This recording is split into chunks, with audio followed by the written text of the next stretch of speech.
Good afternoon. आप देख रहे हैं जेवीएन विजन टीवी और आपके साथ मैं हूं आपका साथी होस्ट एंड दोस्त मोनीश नंदन।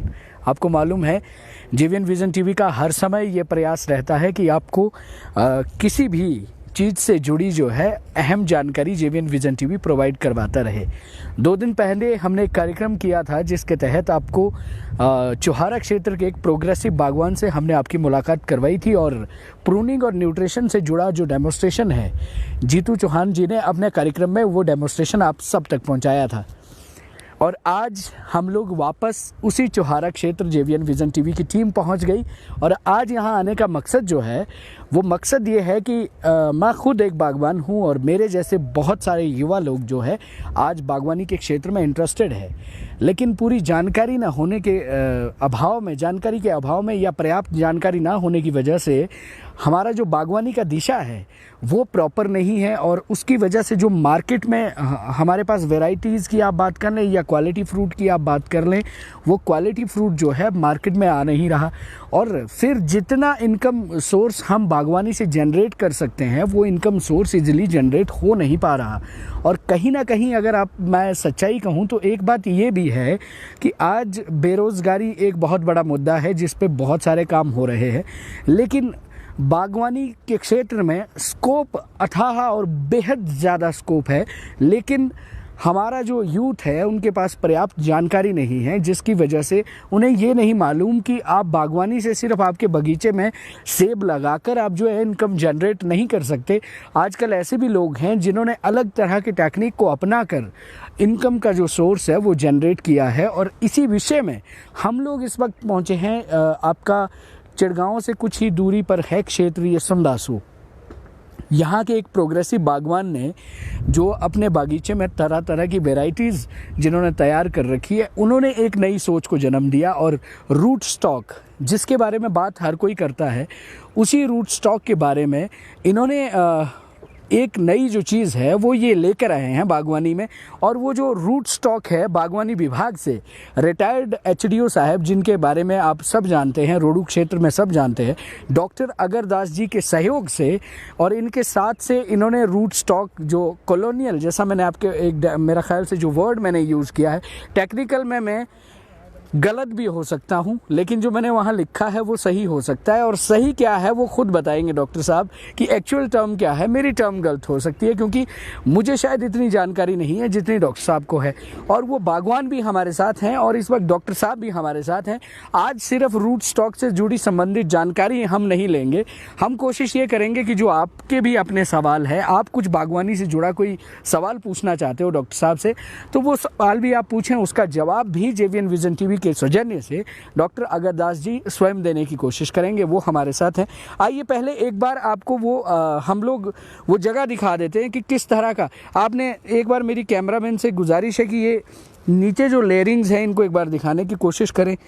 और मैं आपको बताऊं कि ऐसा आपने अपने खेतों में देखा होगा, आलू की फसल जब आप उसकी जो बिजाई करते हैं, पुराई करते हैं, तो कुछ इस तरह की लेयरिंग बनी होती है, लेकिन ये आलू की फसल नहीं है। और इसमें जो बागवान ने वो आलू से बढ़कर काम किया है और सेब की जो बागवानी है, जो हमारी आर्थिकी है, जिस पर हिमाचल की आर्थिकी निर्भर करती है, उन्होंने एक नई सोच को जन्म दिया है। और एक्चुअल में वो सोच क्या है वहाँ तक आपको पहुँचाने की कोशिश करते हैं। हम आपको वो एक्चुअल में दिखाने की कोशिश करते हैं कि जिस रूट स्टॉक की हम बात कर रहे हैं कि वो रूट स्टॉक तैयार कैसे होता है। आप एक बार यहाँ मेरे पीछे देख सकते हैं कि एक बहुत बड़ा सा खेत है और यहाँ पर रूट स्टॉक, अलग अलग वैरायटी का जो रूट स्टॉक है वो इन्होंने तैयार किया है अपने इस खेत में।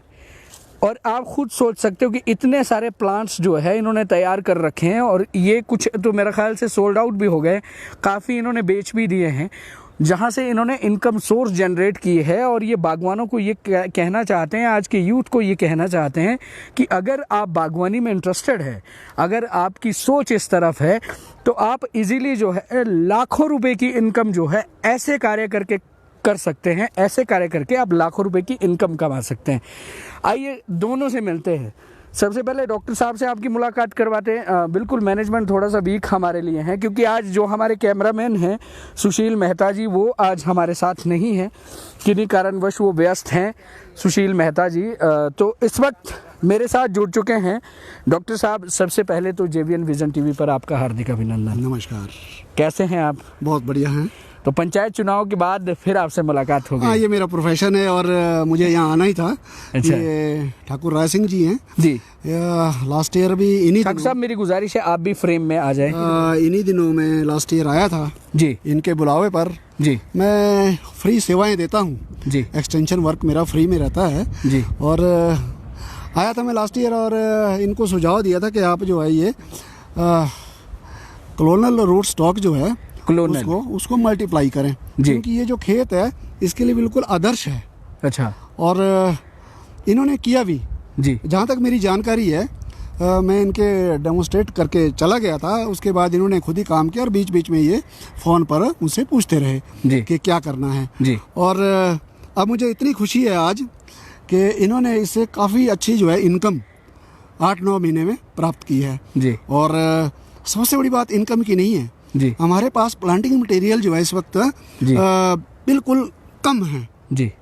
खासकर ये कॉलोनल रूट स्टॉक पर जो भी हमारा ट्रेडिशनल सीडलिंग रूट स्टॉक चल रहा है जी, वो जुवेनाइल पीरियड ज़्यादा होने की वजह से वो आज जो है उसको डिस्कार्ड किया जा रहा है। और इसमें जो जैसे इनके हाथ में ये अभी है ये एमला जी 9 जी, तो इस तरह के रूट स्टॉक जो हैं इसमें तीसरे साल फल आता है जी। और इनके पास MM111 है, MM106 है जी, M793 है जी। तो इस तरह के जो रूट स्टॉक हैं इसका जो है इन्होंने यहाँ पे प्रोपोगेशन किया है और बहुत अच्छा लगा। जब अब मैं देख रहा हूँ कि ये खेत खाली है, इन्होंने इसमें से काफ़ी मटेरियल बेच दिया है जी। और जो लेफ्ट आउट है वो इन्होंने खुद ग्राफ्ट करना है, नेक्स्ट ईयर उसके प्लांट्स तैयार करके ये बेचेंगे और उससे भी इनको अच्छी इनकम आएगी। डॉक्टर साहब, जो अगला सवाल है वो मैं पूछूंगा, लेकिन पहले आपसे पूछूंगा ये जो सोच है ये कि मुझे रूट स्टॉक पे काम करना है, ये कैसे आपको लगा कि मुझे इस तरफ जाना चाहिए? ये मैं काफ़ी पहले से ही हॉर्टिकल्चर में घर में काम करता रहा हूँ, फिर डॉक्टर साहब के संपर्क में मैं काफ़ी रहा हूँ जी। तो जब रिटायर हुए डॉक्टर साहब जी, तो इन्होंने कहा कि आप कुछ अलग करो जी। तो आप हॉर्टिकल्चर से तो जुड़े ही हैं, तो काम तो करते ही हैं, आप कुछ अलग करो, जो मेरी सेवाएं होगी मैं सेवाएं आपको देते रहूँगा। तो मैंने लास्ट ईयर इनसे रिक्वेस्ट किया कि आप आइए, हमें सजेस्ट कीजिए। फिर इन्होंने स्वयं आकर हमारे फील्ड में हमको सिखाया how to propagate the plant और इसको ट्रीट कैसे करना है, इसकी वैरायटीज़ क्या क्या है। फिर हमने उस वैरायटी को तो पहले ही इनके ही होते हुए सर्विस में रहते हुए कलेक्ट कर दिया था। जब यूनिवर्सिटी में पौधे बाहर से आए, जैसे EM9 है, 337 है और 793 है, EM106 है, M7 वगैरह जो भी वैरायटीज़ है, ये सारी हमने अपने यूज़ के लिए कलेक्ट कर रखी थी। तो इन्होंने कहा कि आप इसको कॉमर्शियल करो, कॉमर्शियल पर्पज़ के लिए करो। तो हमने इसको जो है प्रोपोगेशन के लिए डाल दिया। तो इस बार जो है हमने 1500 प्लांट लगाए थे अलग अलग वैरायटीज़ के। 1500 प्लांट्स में हमने जो है नियर अबाउट 6000 प्लांट्स निकाले हैं। उसमें से हमने कुछ बेच दिए हैं, कुछ प्लांट्स में हमने ग्राफ्टिंग करनी है, जो हाई कलर स्ट्रेन है और लेटेस्ट वैरायटीज़ है। सपोज आपका किंग रॉट है, जेरोमाइन है, स्कारलेट 2 है, स्कारलेट 2 US है जी, और एस है, हैप्के है। अलग अलग एलिवेशन के लिए अलग अलग वैरायटीज़ को हमने इनकी सलाह से, इनके मार्गदर्शन में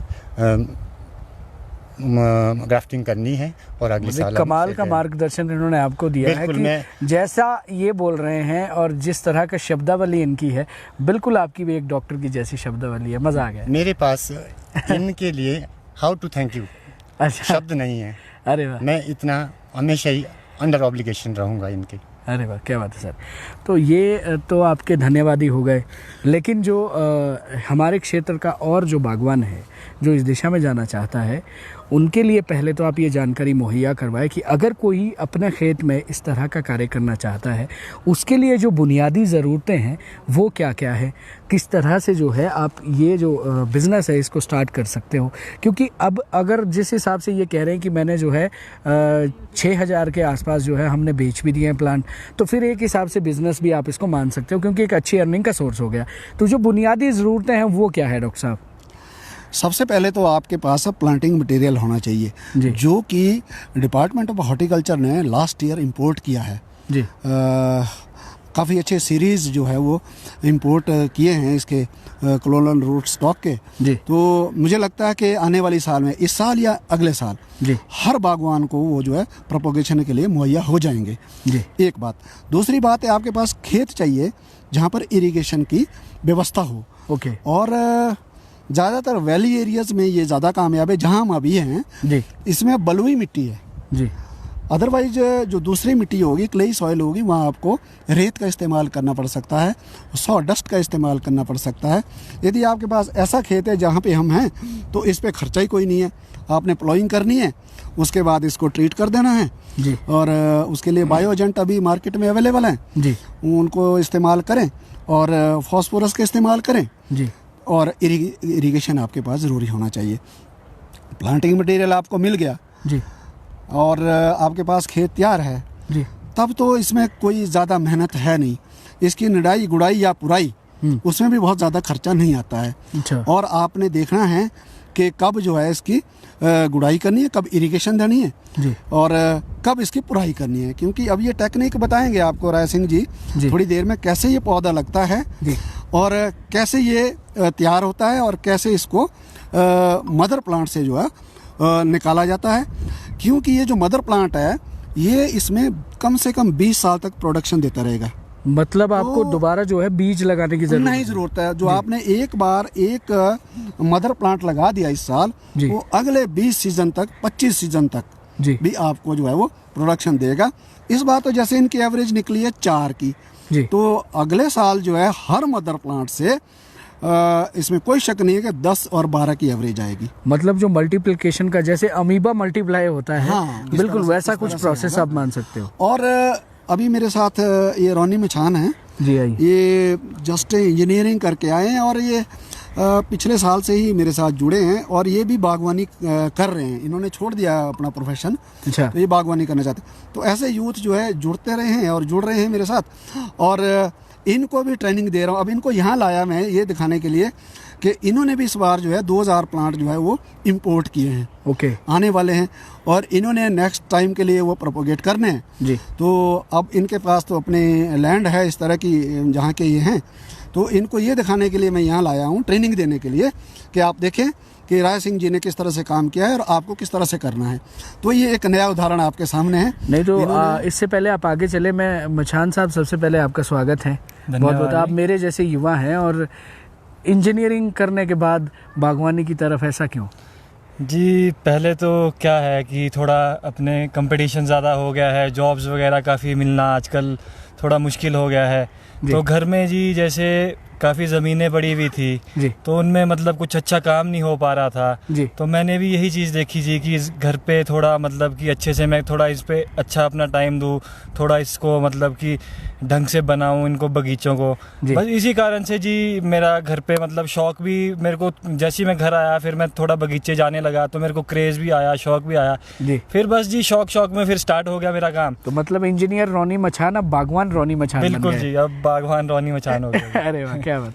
चलिए, ये एक रोनी मचान जी उदाहरण है आप सबके लिए कि अगर आप चाहते हो बागवानी के क्षेत्र में जाना, तो फिर आप किसी भी प्रोफेशन से जुड़े क्यों ना हो, जज्बा होना चाहिए ज़मीन के साथ कार्य करने का, बागवानी के साथ कार्य करने का, आपको कामयाबी मिलेगी। और हम चाहते हैं कि आप एक प्रोग्रेसिव बागवान के रूप में आए आगे, और भविष्य में जो है हम आपसे भी ऐसे ही बात करें, आप एक उदाहरण बनकर निकलो। ये हमारी शुभकामनाएं जेवीएन विजन टीवी की। Thank you ji, thank you. और डॉक्टर साहब, ये तो आप आपने बता दिया कि जो बुनियादी ज़रूरतें हैं वो ये है कि आपके पास जो अगर रेतीली मिट्टी हो तो ज़्यादा बढ़िया है, दूसरी जो ज़मीन है उसमें आपको फिर रेत का इस्तेमाल करना पड़ेगा, इरिगेशन की सुविधा आपके पास होनी चाहिए। फिर जो मटेरियल है जो आपके लिए बागवानी विभाग जो है उसको प्रोवाइड करवाता है। तो मुझे आप थोड़ा सा ये बताएं, क्योंकि सीधा सीधा मसला है कॉस्ट का, तो कितना खर्चा इसमें आता है अगर आप इसको शुरुआती तौर पर कोई शुरू करना चाहता है? देखिए, ये राय सिंह जी ने 1500 प्लांट किए हैं इकट्ठे यहाँ। कुछ तो इनके अपने थे, चलो मानो वो भी तो 40 रुपये 50 रुपये लिया ही होगा जी। उस टाइम मुझे याद है कि जब इंपोर्ट हुआ था पहली बार ये तो 40 रुपये हमने डिपार्टमेंट ने ये किसानों को दिया था एक पौधा जी। तो चलो अब कॉस्ट उसकी बढ़ गई है, 70-80 रुपये भी हो सकता है। 80 रुपये से ऊपर तो है नहीं है आज के डेट में। जो प्राइवेट से भी आप लेते हैं, कहीं से भी लेते हैं जो ऑथेंटिक है, तो 80 रुपये मान लिया जाए जी पौधा जी। तो 1 लाख रुपए के 1500 पौधे मान लें, अगर यहाँ पहुँच चुके हैं, मानो यहाँ पहुँच चुके हैं जी जी, 1 लाख, वो 50,000 इस पे दूसरा खर्चा, क्योंकि ज़मीन आपकी अपनी है जी। दूसरे खर्चे में क्या है आपके, थोड़ा सा खाद है जी, या ये बायो एजेंट हैं जो ट्रीट करेंगे इसको पौधे को, और निराई गुड़ाई और पुराई जी। तो 8-9 महीने का जो खर्चा है वो 1.5 लाख मान ले जी। 1500 ही एक यूनिट मान ले हम 1500 पौधों का जी, तो 1.5 लाख रुपए खर्चा आया होगा आपका ना जी। क्यों? मुझे ऐसा लगता है कि 1.5 लाख से ऊपर खर्चा नहीं आया। राय सिंह जी आपको बड़ा ऐसे देख रहे हैं कि ज्यादा आया था मेरा। नहीं, यदि ज्यादा आया तो ये बोल सकते हैं, मुझे नहीं लगता कि, क्योंकि चले कभी कभी बीच में हंसी मजाक होना चाहिए, जरूरी है, लेकिन मुझे नहीं लगता कि इससे ज्यादा आया होगा। माना 10-20। हाँ बिल्कुल, आप वो कह रहे हैं जो बागवानी विभाग का विभाग का नहीं, अब तो मैं जिम्मेदार हूँ और मैं खेती में खुद ही काम करता हूँ, और ये डिपार्टमेंटल इकोनॉमिक नहीं है। अब मैं खुद देख रहा हूँ कि मैंने भी कुछ पौधे बांटने के लिए मैं करता हूँ तैयार। इस बार मैंने भी थोड़े से पौधे लगाए थे, ये MM111, एमला 106 और M9 के, तो वो फ्री में लोगों को 10-10, 20-20 पौधे देने के लिए करता हूँ मैं तैयार खुद ही। तो वो कॉस्ट मेरे लिए तो कुछ भी नहीं है, क्योंकि मैं खुद उसमें काम कर रहा था जी। तो प्लांटिंग जो मटेरियल था वो कॉस्ट किया होगा। तो मैंने तो लगाया कितने 25 मदर प्लांट है लगाए मैंने जी जी। जो बांटता हूँ मैं आगे, जैसे जवान कोई आ गया कि जी ये क्या चीज़ है तो उसको दे दो, तो वो दे देते हैं। तो इस हिसाब से इन्होंने खर्च किया 1.5 लाख रुपया जी।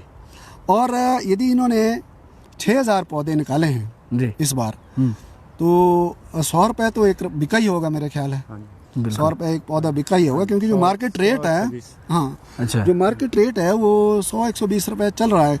हमें जो बाहर से आ रहा है वो भी 100 रुपये से कम नहीं आ रहा है जी। हाँ, और तो वो बिका होगा तो 6 लाख रुपए। मतलब आप ये मान के चलें कि 1-1.5 लाख की जो कॉस्ट थी वो आपके 2 गुना से भी ज्यादा हो गई। हाँ, वो भी विद इन 9 मंथ, 9 महीने में। हाँ, विद इन 9 मंथ और ईयर, एक साल ही समझ लो। लास्ट ईयर आजकल तो लगाए थे ये पौधे फरवरी में जी, तो अभी इन्होंने बेच दिए, दिसंबर में बेच दिए, तो 9-10 महीने में ये प्रोडक्ट। लेकिन अब जो आगे होने वाला है जी, वो बहुत बेहतर होगा। अच्छा, वो और हाँ, इनके खेत में अब जो आगे होने वाला है, यदि इनकी मेहनत ऐसी ही रही और कुछ एक गलती कर गए थे बीच में, वो थोड़ा सा पॉइंट आउट करना जरूरी है। वो जो गलती है वो आप बताएं। इन्होंने की थी, वो मेरे पूछे बगैर वो मैंने आज देखी है जी। इन्होंने क्या किया कि इनके पास प्लांट्स ज्यादा थे जी, और जो मैं इनको मार्क करके चला गया था खुद, मैंने जो है वो ट्रेंचेस तैयार किए थे खुद जी। और इन्होंने क्या किया, जब देखा कि भी पौधे, बिल्कुल आप अपना फोन एक बार जी। अच्छा, तो इन्होंने उसमें ऐड कर दिया बीच में जी। अच्छा, जो मैंने 1 मीटर बताया था इनको जी, इन्होंने ऐड कर दिया। आप ये दिखा सकते हैं कैमरा में, आप आइए एक बार जरा वो कैमरे में जो गलती है वो दिखाने की कोशिश करें। दिखाएंगे आपको जी। मैंने ये मार्क किया था इनके पास। अच्छा, डिस्टेंस जो था 1 मीटर का डिस्टेंस, ये 1 मीटर का डिस्टेंस किया था मार्क। इन्होंने क्या कर दिया, ये ऐड कर दिया बीच में। अच्छा, अब क्या हुआ जी, अब जो अर्थिंग अप करनी थी हमने जी, मिट्टी कहाँ है? अच्छा, ना यहाँ मिट्टी है, ना वहाँ यहाँ आ रही, ना यहाँ आ रही जी। तो जब मिट्टी नहीं होगी तो इसमें रूटिंग नहीं होगी। ओके, ये जो शक्कर आए हैं इसमें रूटिंग नहीं होगी। अब मैं आज आया हूँ, अब मैं अभी इनको जो रिमूव करना पड़ेगा। अभी आज इनको मैंने कह दिया कि ये सब रिमूव करो, इसको दूसरी जगह ट्रांसप्लांट कर दो और ये एज इट इज रहने दो जो है। तो ये गलती कभी नहीं करनी है, क्योंकि छोटी सी गलती जो है जी, आपके प्रोडक्शन को काफ़ी नुकसान किया। देखो इसमें अब ना इसकी जो मोटाई है जी वो बड़ी नहीं है, और जो वो जो 1 मीटर वाले खेत हैं उसमें देखिए डिफरेंस कितना है। बिल्कुल, वो फर्क एक बार आप वहाँ फोकस करें, मेरी अमित से गुजारिश है एक बार वो फोकस करें। देखिए आप खुद, ये नतीजा आपके सामने है कि वो जो मिस्टेक हुई है उसके रिजल्ट्स नहीं आए हैं। इवन मेहनत बराबर रही, लेकिन रिजल्ट्स नहीं आए क्योंकि डिस्टेंस जो है कम हो गया, मिट्टी नहीं है, यानी पुराई होना बहुत जरूरी है। इसमें रूट्स आएंगी तब जी जब आप उसको पुराई करेंगे जी, अदरवाइज इसमें रूट्स नहीं। एक बार वो फोकस करें कि इसमें जड़ें निकलती कैसे हैं। आप देखिए एक बार, ये मदर प्लांट है, ये वाला जी, ये मदर है जी, ये इसमें ये निकल गया हमारा शक्कर और ये रूट्स है। अब ये प्लांट निकल गया जी, मदर प्लांट यहीं रहेगा, ये 15-20 साल कम से कम ये प्रोडक्शन देगा जी। अब यदि हम इसको यहाँ से रिमूव करते हैं तो यहाँ से 3-4 फिर और निकलेंगे बाहर को, ओके शकर्स। तो ये देखिए आप, इसमें रूट्स है, मिट्टी कम चढ़ी है ना जी जी, तो इसलिए ये देखिए ये बिना रूट्स के हो गया पौधा जी जी, क्योंकि मिट्टी नहीं चढ़ी जी जी जी, मिट्टी नहीं चढ़ी, इसमें रूट नहीं निकली। तो ये देखो जी, इसमें मिट्टी चढ़ी है, इसमें रूट आ गया, इसमें रूट ही नहीं आया। हाँ, क्योंकि अब ये किसी काम का नहीं हमारा। तो मतलब आप ये मान के चलते हैं कि जो पुराई है उसका एक बहुत बड़ा योगदान। हाँ, ये 2 बार कम से कम मई और जून में। डॉक्टर साहब, इससे पहले आगे चले, मेरा अगला सवाल आपसे ये है कि जब भी हम बागीचों की बात करते हैं, एक जो सवाल है, सब कहते हैं कि पीएच लेवल, क्या ये शुरुआत करने से पहले इस ज़मीन का पीएच जो है वो चेक करवाना ज़रूरी है? हाँ, ये बहुत ज़रूरी है क्योंकि जो पीएच है जी, वो डिफरेंट प्लांट की डिफरेंट होती है। मैं 2 ही उदाहरण देता हूँ। जैसे चाय का पौधा है, जो हम चाय पीते हैं जी, उसका जो प्लांट है उसके लिए हाईली एसिडिक सॉइल चाहिए, यानी कि 3.4 3.3 तक जी, जबकि सेब के लिए 5.8 से 6.2 तक। तो अलग अलग प्लांट की अलग अलग रिक्वायरमेंट है पीएच की। ये ज़रूरी हो जाता है कि कोई भी आप क्रॉप लेते हैं खेत में, उसका पीएच उस मिट्टी का जानना ज़रूरी है।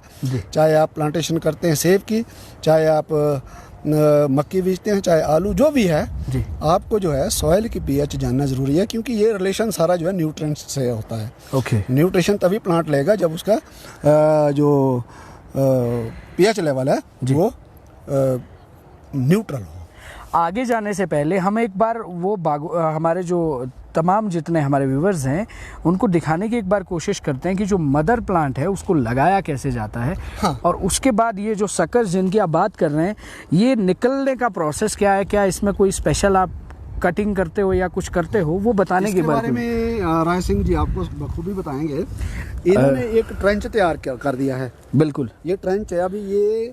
और एक बार मैं अपने जो हमारे व्यूवर्स हैं उनको बताने की कोशिश करूं कि ये पौधा जो है वो सिंपल प्लांट है। इसमें ऐसा नहीं है कि पहले से जड़ें निकली हैं कहीं, सिर्फ वो जो बुनियादी जड़ें हैं वो बाकी हैं, सिर्फ जो पहले से प्लांट में है। एक पौधा है, इसको आप लेकर आए हो। अब ये राय सिंह जी जिन्होंने ये पहले इस तरह का काम किया है, वो टेक्निकली बताने की कोशिश करेंगे आपको कि आप करोगे क्या। सबसे पहले तो हम जो हमारा ये प्लांट है इसको हम ट्रीट करेंगे जी। मैं उस तरफ आ जाता हूँ जी। इसको हम एक स्लरी बनाएंगे लाल मिट्टी और गोबर की जी। लाल मिट्टी और गोबर की स्लरी में हम थोड़ा सा सूडोमोनास भी डाल देंगे जी। नहीं डालने होगा तो कोई ज़रूरी भी नहीं है।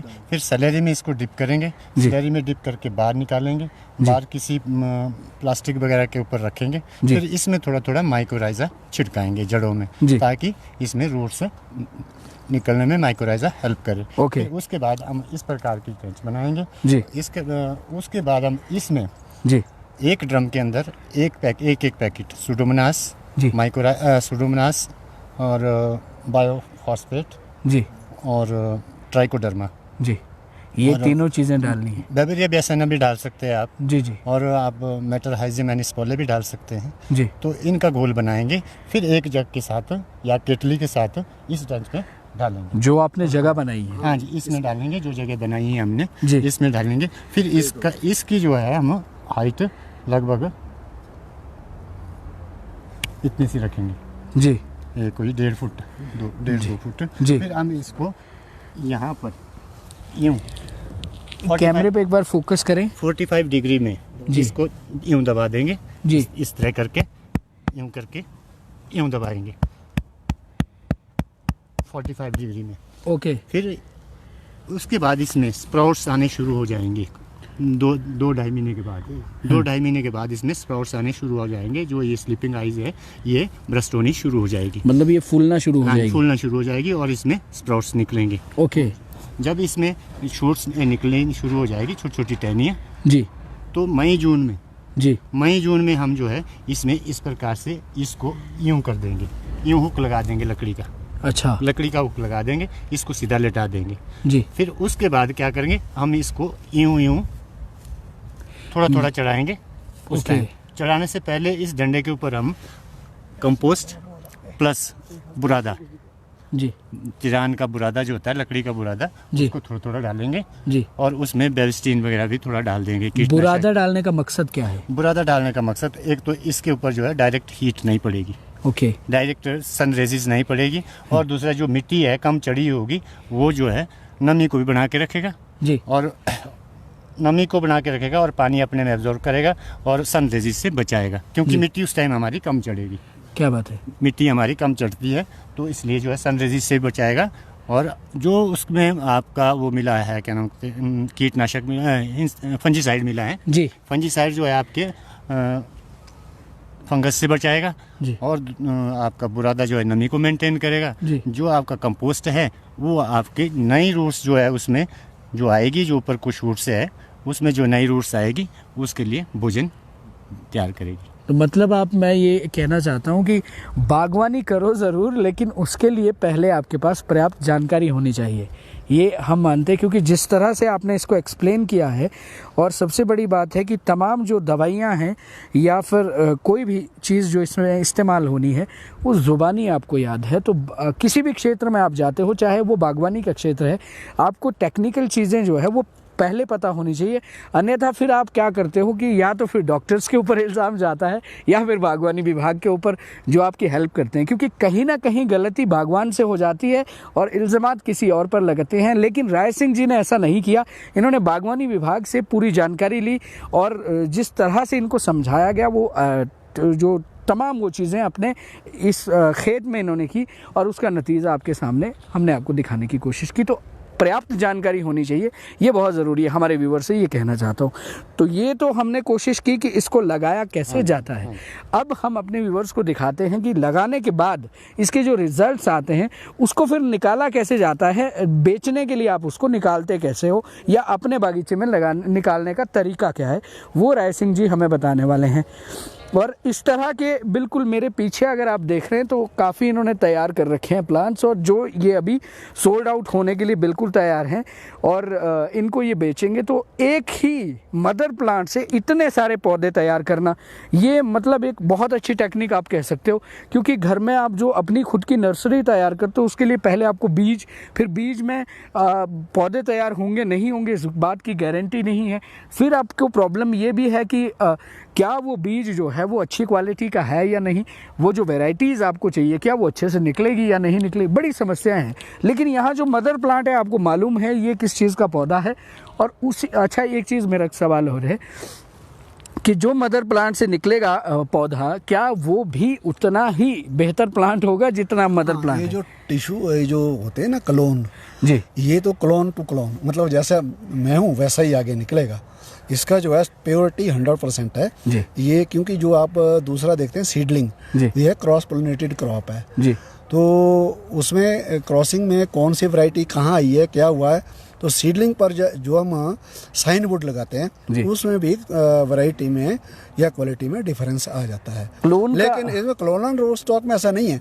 जो आप इस पे लगाएंगे जी, वो ट्रू टू टाइप निकलेगा 99.9%। तो मतलब अगर मैं बिल्कुल अगर मैं थोड़ा सा हम आपको समझाने की कोशिश करूं, क्लोन का मतलब है कि अगर डॉक्टर साहब का कोई टिश्यू हम निकाल देते हैं, उसको रिजर्व रखते हैं, उसी टिश्यू से एक और डॉक्टर अगरदास जी को तैयार किया जा सकता है, ये आप कह सकते हैं। लेकिन साइंस ने इसको बैन कर रखा है, पर बागवानी के क्षेत्र में ये हो सकता है। इसमें देखिए ये है, और इसके फायदे कितने हैं जी। इसके फायदे इतने ज़्यादा है क्योंकि अभी देखिए हम 700-800 रुपए का एक पौधा इंपोर्ट कर रहे हैं बाहर से जी।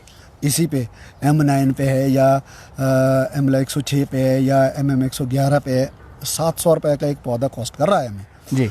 यदि हम यहाँ तैयार करते हैं ऐसी टेक्निक अपनाते हैं, ऐसे ही काफ़ी बागवान आके जो है इसको तैयार करते हैं। इसकी मार्केट की तो कोई है ही नहीं कमी, इतनी ज़्यादा मार्केट है इसकी, इतनी डिमांड है इसकी, इस क्लोनल रूट स्टॉक की, आज की डेट में आप पूरा ही नहीं कर सकते जी। तो अब इसको आगे कैसे बढ़ाया जाए, अभी तो खैर काफ़ी इस बार फिर इंपोर्ट होगा ये मटेरियल अमेरिका से, विभाग कर रहा है हॉर्टिकल्चर डेवलपमेंट प्रोजेक्ट के अंडर।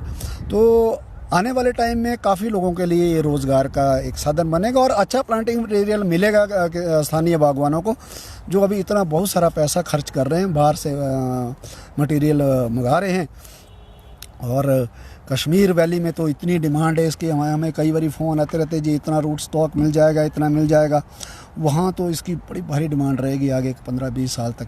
तो मैं चाहता हूँ कि जो हमारे प्रगतिशील बागवान हैं, लड़के हैं जो बेरोज़गार हैं, वो आएँ इस प्रोफेशन में, विभाग के पास जाएं, उद्यान विभाग के पास जाएं, यूनिवर्सिटी में जाएं, पता करें कि भाई क्या उनके लिए जो है वहाँ संभावनाएं हैं, और तकनीकी जानकारी लें और इस तरह से राय सिंह जी की तरह से ये काम करें। तो मुझे नहीं लगता कि हमारा भविष्य जो है इतना ख़राब है जितना दिख रहा है, क्योंकि सीडलिंग पर पौधे जो है 10-12 साल तक जो है फल नहीं आता है इसमें, सीडलिंग पे जो हम लगाते हैं। लेकिन इसमें तो तीसरे साल, चौथे साल, 5वें साल में फल आना शुरू हो जाएगा, वो भी हाई क्वालिटी फ्रूट जी, जो क्लोनल रूट स्टॉक पे जो है हम पौधा लगाते हैं सेब का जी। तो अब आपको बताएंगे ये टेक्निक भी, अब ये लगाने की तो बता दी इन्होंने जी। अब जब शूट 6 से 8 इंच हो गया तो ये पुराई कर देंगे जी, और बीच बीच में नाइट्रोजन ऐड करते रहेंगे इसमें थोड़ा थोड़ा करके, हफ्ते 10 दिन इरिगेशन के साथ साथ जी। तो एक ही साल में इन्होंने तो काफ़ी कमाल कर दिया। अदरवाइज़ तो एक साल यदि इस्टेब्लिश होता पौधा तो इस 2021 में निकलता, इसमें जो भी फसल निकली, फसल ही बोलेंगे इसको हम। तो मतलब हम ये माने कि राय सिंह जी आपसे भी एडवांस निकले। और इन्होंने देखा कि ग्रोथ अच्छी है, क्योंकि डिपेंड करता है ना सॉइल टू सॉइल। इन्होंने देखा ग्रोथ अच्छी है, क्यों ना इसकी पुराई की जाए, पुराई कर दी और अच्छा हो गया। बिल्कुल, फिर और सिंचाई की जो सुविधा है वो भी नजदीक है, यहाँ पब्बर जो नदी है वो नजदीक। अब ये निकालें कैसे इन्होंने, ये भी आपको दिखाएंगे भी किस तरह से ये निकालेंगे इन पौधों को जो सेल करने, या इन्होंने ये अब ग्राफ्टिंग करके ट्रांसप्लांट करने क्यारियों में जी। अभी ये राय सिंह जी निकालें आप जरा। बिल्कुल, एक डेमोन्स्ट्रेशन हम अपने दर्शकों को दिखा देते हैं कि निकालेंगे कैसे, और उसके बाद आप इसको ग्राफ्ट करके अपने बागीचे में कैसे लगा सकते हो, वो भी एक बार दिखाने की कोशिश करते हैं आपको। सबसे पहले तो हमको ऐसा औजार लेना होगा जी, थोड़ा पैना हो जी, ज़्यादा आगे से चौड़ा ना हो जी, और हल्का हो जी। उससे हमने इस तरह मिट्टी हटानी है जी, यूँ करके दोनों साइड से जी, दोनों साइड से हम यूँ मिट्टी हटा देंगे जी। फिर हम यहाँ से इसको काट देंगे। इसमें जो जड़ें होगी यहाँ जड़ें होगी, इसमें तो नहीं है जड़ें जी। और चले जाओ आप दूसरे पौधे। हम कोशिश करते हैं कि जहाँ पे जड़ें हैं। अब देखिए यहाँ क्या गलती रही, मिट्टी कम थी, पुराई नहीं हुई, मैं वही कह रहा हूँ, मिट्टी नहीं चढ़ी तो इतना जबरदस्त पौधा बना है, ये सेल आउट हो जाता है इस बार।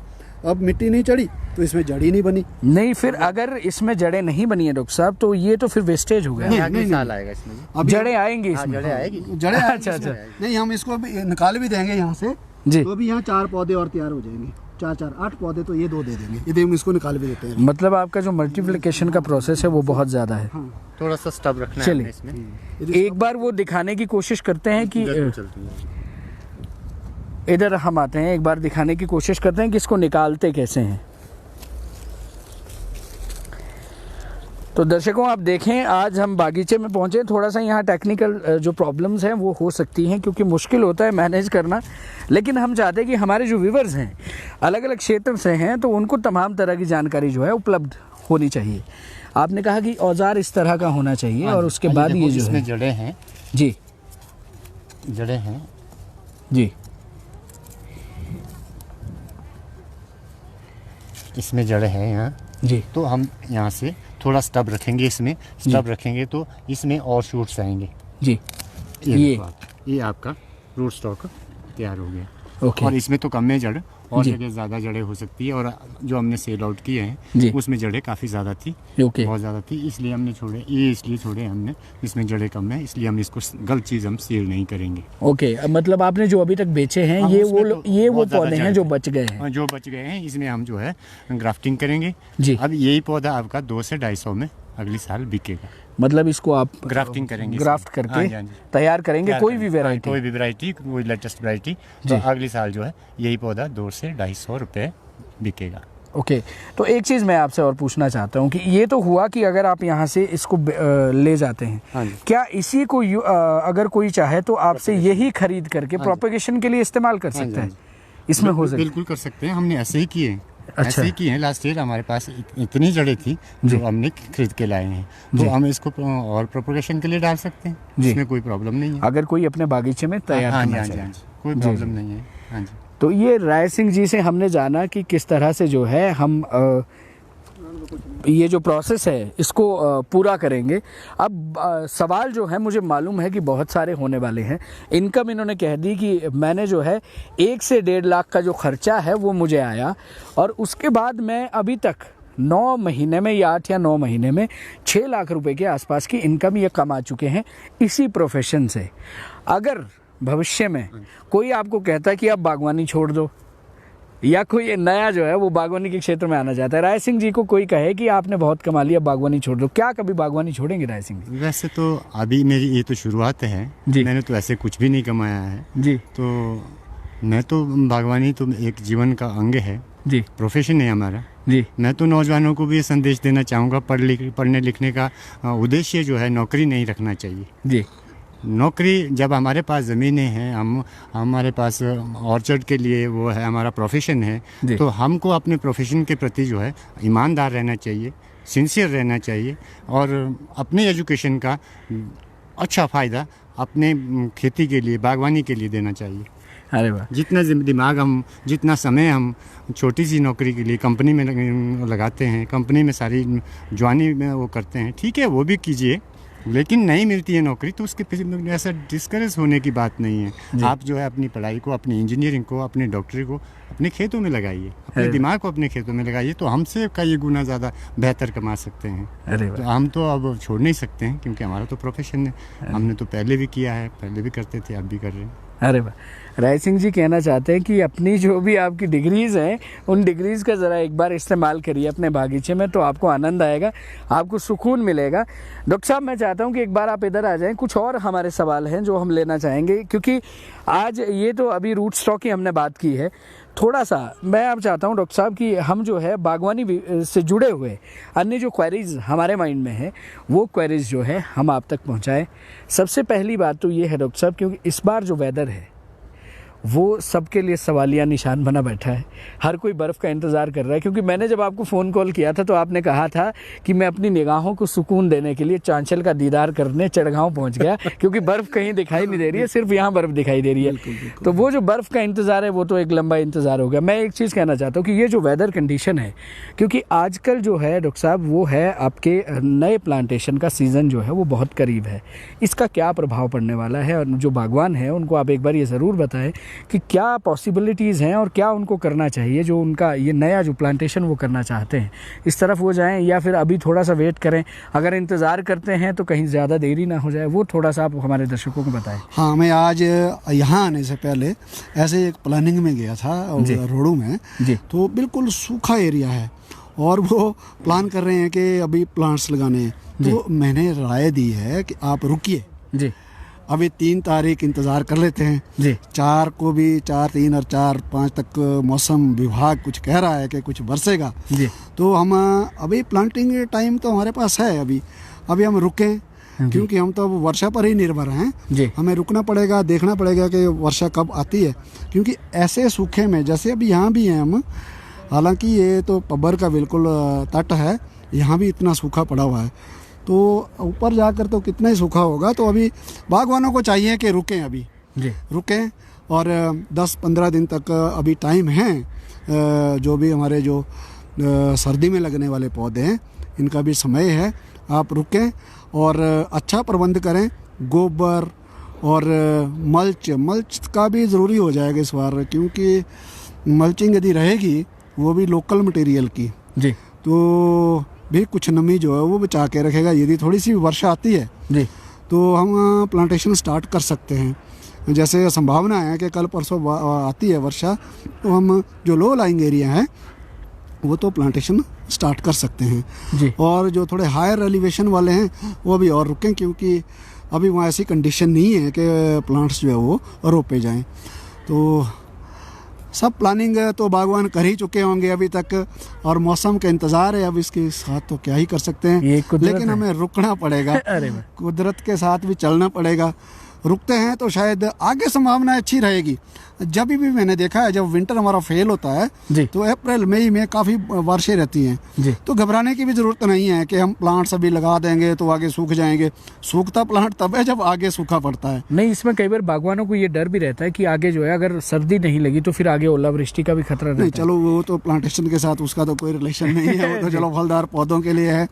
लेकिन प्लांटेशन का तो मेरा ये तजर्बा है कि जब सर्दी हमारी सूखी गई तो मार्च अप्रैल मई में जो है काफ़ी बारिशें हुई हैं, तो वो साल का प्लांटेशन जो है 100% कामयाब रहा है। तो मतलब आप ये कहना चाहते हैं कि खुदा इतनी ज्यादती नहीं करेगा? इतनी ज्यादती नहीं करेगा भगवान के भाई हम बागवानों को जो है चारों तरफ से मारेगा, ऐसी तो संभावना नहीं है। प्लांटेशन जो है आप करें, पर रुकें अभी 10-15 दिन रुकें, और उसके बाद जो है नमी देखते। कई जगह तो नमी है, जैसे कोई शेडी पोर्शन है वहाँ तो प्लांटेशन हो सकती है। मैं कल भी देख रहा था, कहीं गया था मैं 1-2 बगीचों में जी। तो फिर भी हमारे पास अभी समय है। और हाँ, ये ज़रूर है कि मल्च का ज़रूर इस्तेमाल करें लोग आगे चलकर। आगे कैसी संभावनाएं रहती है, क्योंकि एक तो प्लांटिंग मटेरियल बहुत महंगा है, दूसरी लेबर कॉस्ट भी बहुत बढ़ चुकी है। तो उस हिसाब से जो है बागवान अपने हिसाब से चलें और ऊपर देखते रहें कि कब बरसे और उसके बाद प्लांटेशन करें। अच्छा, तो जल्दबाजी करने की ज़रूरत नहीं है। मैं अभी हम लोगों ने 1-2 दिन पहले भी बागवानी कैंप किया। उस दिन एक सवाल जो है वो हमसे छूट गया था। हमारे जो इलाके का जो मेरा ख्याल से मिडिल जो एलिवेशन हमारा है, उस वहाँ के जो बागवानों का एक सवाल है, वो हम बागवानी विभाग से भी चाह रहे हैं कि उनसे भी पूछें। लेकिन आपका जो एक लंबा तजुर्बा रहा है बागवानी विभाग में, मिडल जो एलिवेशन है वहाँ जो स्केल की समस्या है वो इतनी ज़्यादा है, क्योंकि जब हमने उस दिन कहा था कि हमारे दर्शकों को ये आप सवाल पूछे, तो स्केल का जो सवाल है वो ऑलमोस्ट सभी दर्शकों ने कहा कि इसके लिए हमें क्या करना चाहिए। तो कुछ लोगों ने तो ये भी कहा कि हम लोग कास्टिक सोडा भी यूज़ कर रहे हैं लेकिन कोई रिजल्ट नहीं है। तो उसके लिए कोई और अल्टरनेट है या कुछ, किस तरह से इसको मैनेज किया जा सकता है? देखिए, सेंजो स्केल जो है वो ये कोई बहुत बड़ा कीट नहीं है जो कि पूरे बगीचे में फैल जाता होगा जी। ये इसका बड़ा लोकलाइज्ड इन्फेक्शन रहता है जी। ये एक पौधे से दूसरे पौधे तक जाने के लिए 4-5 साल लेता है जी। हम जो है हम क्या कर लेते हैं कि एक रीति रिवाज के हिसाब से जो स्प्रे करना शुरू कर देते हैं। भाई ये करना तो सब भी करना पूरे बगीचे में जी। और अनटाइमली करना है, टाइम नहीं देखना है प्रॉपर। तो सेंजो स्केल जो है आप कंट्रोल कर सकते हैं। जो हमारी रेगुलर प्रैक्टिसेस हैं, जैसे 1/2 इंच ग्रीन जब स्टेज आती है उस टाइम हम जो है HMO 4 लीटर जो है प्रति 200 लीटर पानी में करते हैं स्प्रे। तो मुझे नहीं लगता कि वो कंट्रोल नहीं करता होगा, बिल्कुल कंट्रोल करता है, बशर्ते कि आपने जो है घोल कैसा बनाया है। हम गलतियों पे गलतियाँ छोटी छोटी करते हैं बागवान। मैं जब से देखता हूँ कि एक तो हमारे जो ड्रम है, मैं बार बार कहता हूँ, जो हम ड्रम बोलते हैं वो 230-40 लीटर से कम कोई भी ड्रम नहीं है।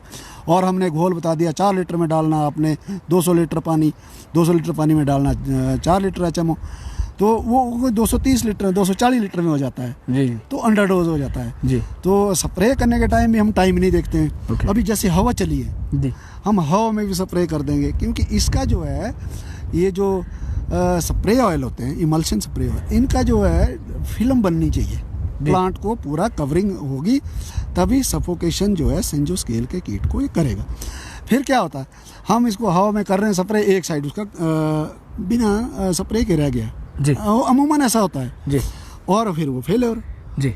तो इसलिए ये कंट्रोल नहीं हो रहा। अदरवाइज यहाँ प्रॉपर तरीके से स्प्रे हो रही है जी। ये जो हमारा ट्रेडिशनल मेथड है, HMO है या जो ट्री स्प्रे ऑयल जिसको हम बोलते हैं, उसको करते हैं तो ये कंट्रोल हो जाता है, इतना बड़ा भी नहीं है। डॉक्टर साहब, सवाल तो बहुत है, अंतिम सवाल मैं लेना चाहूँगा। ये जो खाद डालने का तरीका है, ये कोई कहता है कि नाली बनाकर आप खाद डालें, कोई कह रहा है कि आपको कुछ करने की ज़रूरत नहीं है, आप वैसे ही छिड़काव कर दीजिए।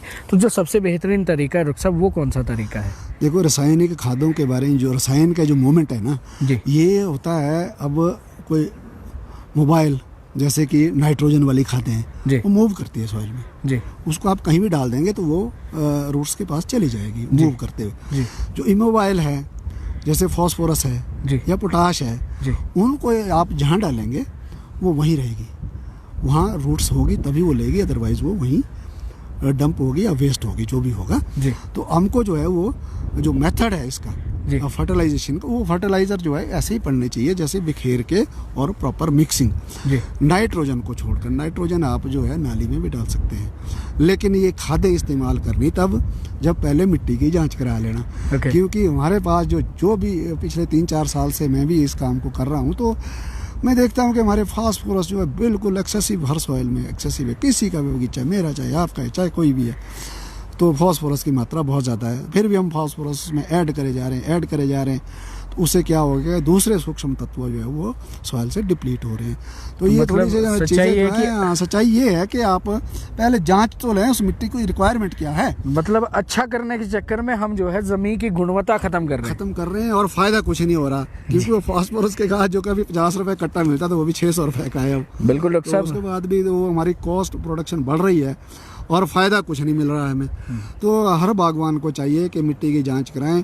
एग्रीकल्चर डिपार्टमेंट है जो मुफ्त में करता है, शिमला में है, और जी कृषि विज्ञान केंद्र है रोडू में, वो करते हैं, और प्राइवेट सेक्टर में भी है, मैं भी करता हूँ, लेकिन हम कॉस्ट लेते हैं, और ये दूसरे कोई फ्री करते हैं, कोई कम कॉस्ट लेते हैं।